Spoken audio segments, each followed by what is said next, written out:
Hey everyone, Mr. DVB here, and happy May the 4th to all of you. In today's video, I'm going to be reviewing the final season of Star Wars The Clone Wars, Season 7. So last night, the final episode of the entire series dropped, Season 7, Episode 12, Victory and Death. And yeah, the show's now over. So before I get on to reviewing each arc on their own, I'm going to quickly give some backstory on my thoughts on this series in general. So, Clone Wars, oh, my cat's right behind me. Clone Wars, I remember like back in 2009 or so, buying a DVD of it from Future Shop at the time, which has now been taken over by Best Buy in Canada. And at the time, I thought it was just like a second movie because I'd already seen the Clone Wars movie, and that's a terrible film. But at that point, I really liked it, so I thought that this was a second movie, and I was super hyped. I put it in, and I was like, wait, this is episodes, and I was very confused. And then I found out that it was actually a TV series, and I was watching season 1 and 2 at the exact same time. I think season 2 was probably over by that point. And then when season 3 started, that was when I was watching it weekly as they came out every single Friday night at whatever time it was. I think it was like 5:30 or maybe a little bit later, like 7. But yeah, I would watch them every single Friday night after eating dinner, like, spaghetti, whatever I was having. Then it was Clone Wars time. That was like my Friday night thing for, from 2010 until 2013 when the show was ultimately canceled by Disney. Their reasoning, I believe, was that it was too dark. And yeah, I just remember being super frustrated by that because I loved the show. I mean, I thought it got more serious as it went on, and there was great arcs. It did a lot of stuff to just fill in gaps between 2 and 3. And I never really considered it canon. Like, I know it is, but just kind of headcanon-wise, I always just kind of considered it a fun Star Wars TV show. I was never like, yeah, these are the exact events between 2 and 3. I remember not being a big fan that Maul was alive. I've just always found bringing back characters to be kind of stupid, especially when they've been killed off in a very, like, particular way where it just seems unimaginable that they would live from that. I mean, like, I always remember wondering, like, how does this guy take a crap when he's like missing his like lower half of his body? But that being said, they still did great stuff with this character. It's kind of like the opposite of Palpatine, where they bring him back in 9 and he doesn't really do anything special. I thought that Maul they at least did some really good stuff with. But yeah, the show was canceled after season 5. I remember the ending where Ahsoka leaves the Jedi Order, and I was like, wow, that's the ending. That's it. It's a good ending, but I want more, because I felt like they were going to give us more. We even had a trailer for season 6 already. I remember, like, Padme on some speeder in the snow, and then, like, Embo or something was going after him. Like, I remember seeing these things, and then I ended up watching the Lost Missions. They were really good, but they just didn't fill that, like, need that I wanted for this show to actually get a true send-off. So I was, at that point in my life, 2013, from there on out, until 2015 when The Force Awakens came out, I really had kind of not that much interest in Star Wars anymore. I mean, I still liked it, but it was still, a franchise that I grew up with, but at that point in my life, Marvel was the big thing. That was what I was most into at that point. But then when The Force Awakens came out, things changed, and now I've been back into Star Wars for a few years, even despite how many people, consider the sequel films to be. But yeah, no, they got me back into Star Wars, to be completely honest. So yeah, that was kind of my backstory with the show. So when they announced season 7, I was happy that it was happening. That being said, at that point, I had kind of already grown past, the Clone Wars. It was kind of something that was already dead to me.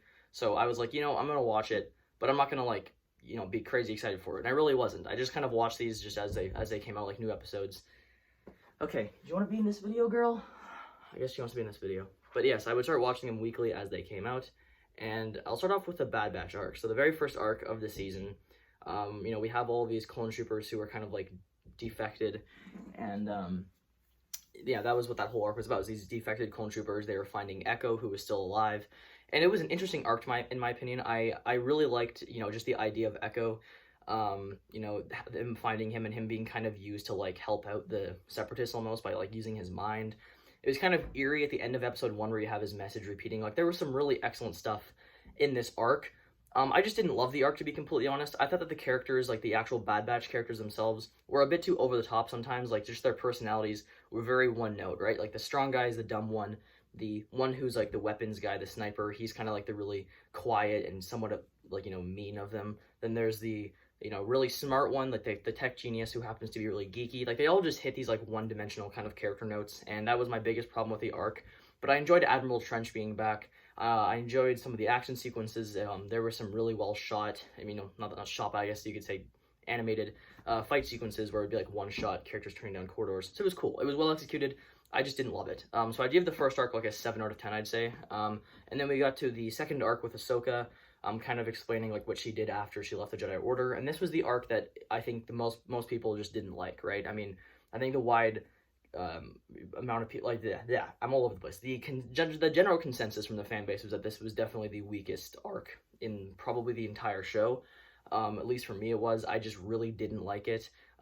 It was cool to see Ahsoka again and have her story kind of continue after she left, but the characters that she was joined by, the Martez sisters, because I guess Star Wars is just making it blatantly obvious that they're Spanish, I didn't like them. They were super annoying. The younger one was always getting on my nerves, the older one was just a total jerk.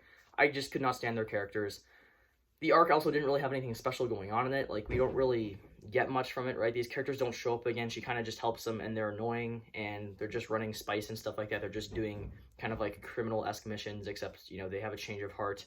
And yeah, you learn that, like, you know, more about like how some people don't see the Jedis as heroes, and I like that aspect of it. But you had that third episode. That episode was the weakest in the entire season, because you literally have them, you know, arrested. They're in prison, and then they escape prison, and then it ends with them going back into prison, right? Like, they get recaptured. So the episode was like 20-something minutes of just absolutely nothing. You learn two things: why they don't like the Jedi, and that, you know, there were some of the Mandalorians looking for Ahsoka. That was all we learned, and I was just like, wow, what a waste of an arc, or an episode. And yeah, the arc in general was just boring. It was cool seeing Maul introduced that way, but not a very good arc. Then, so I'd give that one like a 5 out of 10 probably. And then we come to the Siege of Mandalore, the part that everybody was excited for. And right just from watching the first episode, all of a sudden the animation is just better than the previous episodes. The soundtrack is way better because you're using John Williams' score, just, you know, whoever is orchestrating it. And it's just, you're hearing all this stuff and you're like, holy crap, like, this is what I wanted from this season. And yeah, this arc was one of the best arcs we've had in the Clone Wars, if not the best. And now here's the thing: I have not watched or rewatched the Clone Wars since it ended, right? So I didn't like go back and watch all prior seasons before going into this. I kind of just went into it like, you know, I'm just gonna watch it. But yeah, from what I can recall, there were some other arcs I loved, but I think this might be the best one overall, because there was just some amazing moments in this. First episode, you had some really good action sequences. I loved the part on the bridge with, you know, Anakin and all the droids, and that was just a really cool action sequence. I love the way they tied in that arc to Revenge of the Sith, you know, seeing you know, certain characters going to different locations. So, for example, you see Aayla Secura walking on Felucia with her clone troopers, and it's just like, oh, she's dead, she's dead. And then you see Plo Koon getting in his starfighter, like, just seeing, you know, characters that we know are going to get killed in Order 66, you know, in the location that they get killed in. It was just like, oh shit, stuff's about to go down. You know, Ahsoka and Anakin reuniting, that was great, her getting her lightsabers back. And then, you know, they're quickly interrupted by Obi-Wan saying, like, we gotta go, General Grievous just kidnapped Chancellor Palpatine, and it was like, holy crap, this is literally taking place at the exact same time. So they divide the 501st, Rex and some of the 501st go with Ahsoka to Mandalore to try to capture Darth Maul, who was obviously leading the Death Watch. And yeah, it was a really cool, you know, idea for an arc, in my opinion. I loved it. Maul was probably my favorite part of the entire arc, honestly.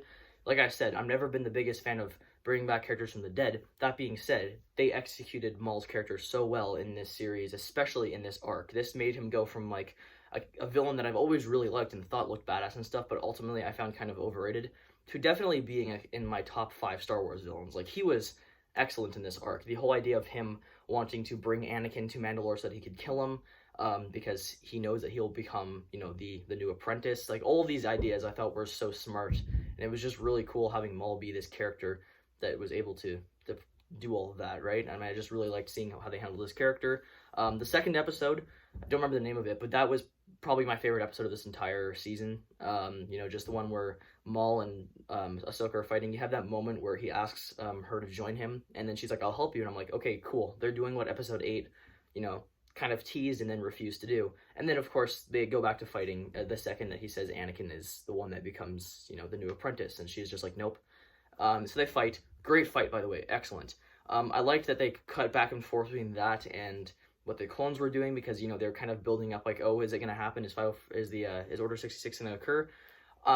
If I had one disappointing aspect of this arc, I'll be completely honest, the actual Siege of Mandalore itself, the actual Mandalore battle, I thought it was pretty bland, to be completely honest. I mean, I think that there's been other battles in the Clone Wars in the past that were better. I thought that just, you know, for the fact that, you know, the Siege of Mandalore was what I was wanting to see the most, I thought the actual battle itself was pretty weak, right? Everything surrounding the battle with all the other characters I thought was great. It was just the battle itself I didn't like. But you have some really great moments in that episode, like Ahsoka finding out Dooku's been assassinated, but killed by Anakin. And it was just great. Awesome moments. Episode 3, Order 66, actually happens. We find out how Rex, eventually got his chip removed so that he could not kill Jedis, and I thought that was interesting how they handled that. They do kind of team up in the sense where Ahsoka does free Maul, letting him go around and distract.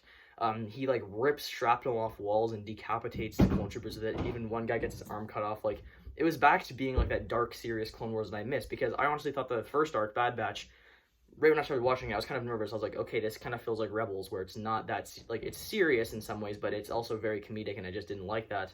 And then the second arc was just all dumb in my opinion. But this arc it had some serious moments. Obviously there was humor mixed in, but it had some really great serious moments. And yeah, episode 3, pretty solid in my opinion. And then episode 4, the final episode of the entire season, or I guess technically episode 12, but episode 4 of this arc, Victory and Death, the one we got last night. So I'll be completely honest, I think this was the weakest episode of this arc, not of this season. It's definitely better than the second arc, and I'd say it's better than the first arc. But it was the weakest episode of this current arc, in my opinion, of the Siege of Mandalore. I wasn't the biggest fan of just what they did with the episode. It was basically just Ahsoka and Rex kind of stunning a bunch of clone troopers and just trying to escape the ship. I realized there wasn't a whole bunch they could have done, but I just didn't find it the most interesting thing to watch, honestly. I was kind of surprised when the droids just get blown up, because the droids are just trying to help and they just get shot down by the clone troopers. I was like, oh, okay. And yeah, that was pretty great. But yeah, no, I liked some of the more emotional moments they were going for. I didn't find them sad, but I liked it when Rex had his little tear, and then Ahsoka was saying they don't have to kill any stormtroopers, and then or clone troopers. I keep on saying stormtroopers. And then when the ship crashes, and by the way, that whole scene where Maul is destroying the ship, that was fantastic. When he's destroying the hyperspeed, that was awesome. But yeah, when they crash land and all of the clone troopers died on board, and then you have that great scene where all of their helmets are being put on these sticks, and yeah, I thought that was a great way to end it. And then obviously you have, I think it was Ahsoka was wearing that robe or whatever it was and standing in the snow, and I was just like, yeah, this is a really, really great ending. And the music reminded me a lot of Blade Runner 2049. It did not sound Star Wars. It was this is literally Blade Runner.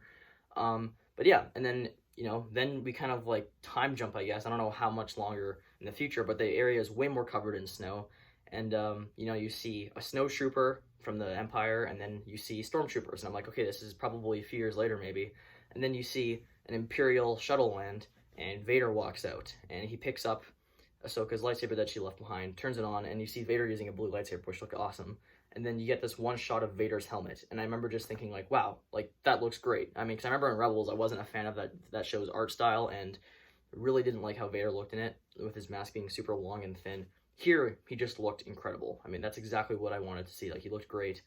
And then the episode ends with one of the helmets on the ground. I don't think it was Rex's helmet, but it might have been, I don't know. And the eye was the reflection of Vader walking away. I thought that was great. Great ending. So I think the ending, as an actual ending to a series, I think that was a great ending. I just think the episode itself was the weakest of the arc, but still a very good arc overall. I'd probably give the arc a 9 out of 10, 8.5 or a 9. I thought it was very solid. I wasn't fanboying over it other people are, being super excited. And I can understand why people are excited, because lots of people grew up with the show. But like I said, for me, it kind of just, the show was already kind of something that was over in my life. But I still enjoyed seeing it, finally get the conclusion it deserved. But I wasn't crying or anything like Michael MGF probably was.